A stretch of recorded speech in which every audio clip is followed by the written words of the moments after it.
Assalamualaikum warahmatullahi wabarakatuh. Perkenalkan, nama saya Sandy Sultan Gunasakti, Prodi Kimia, Fakultas FMIPA dan Kesehatan, Universitas Muhammadiyah Riau. Di sini saya akan menjelaskan salah satu teori asal-usul kehidupan, yaitu teori biogenesis.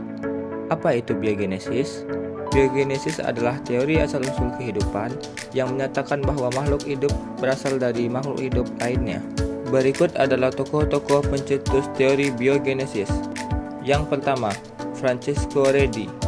Yang kedua, Lazzaro Spallanzani. Yang ketiga, Louis Pasteur. Ketiga tokoh tersebut mempunyai penemuan mereka masing-masing yang akan kita bahas di video kali ini. Tokoh pertama yang akan kita bahas adalah Francesco Redi.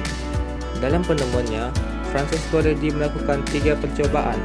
Percobaan yang pertama, daging dimasukkan ke dalam toples yang tidak ditutup. Percobaan yang kedua, daging dimasukkan ke dalam toples yang ditutup kain kasa.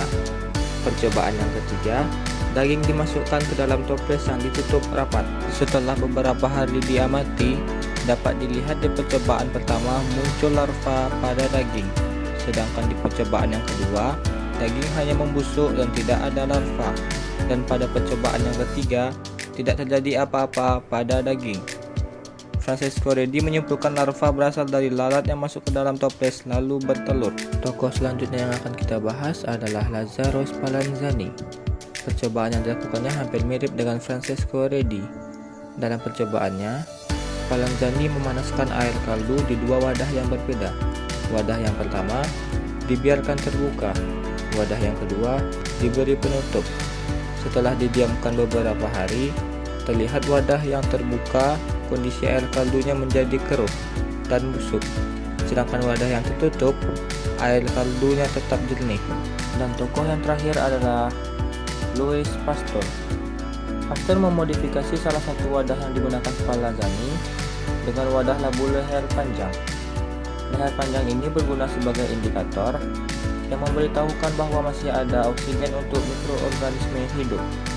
Lalu, bagaimana hasil percobaan Louis Pasteur? Setelah dipanaskan dan didiamkan beberapa hari, ternyata air kaldu yang ditempatkan di labu berleher panjang tetap jernih. Tetapi, di bagian ujung lehernya muncul banyak debu dan kotoran. Sementara, pada wadah yang terbuka mengandung mikroorganisme.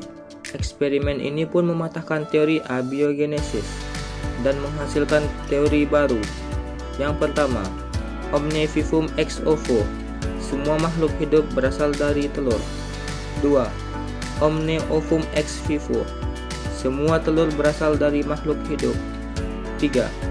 Omne vivum ex vivo, semua makhluk hidup berasal dari makhluk hidup.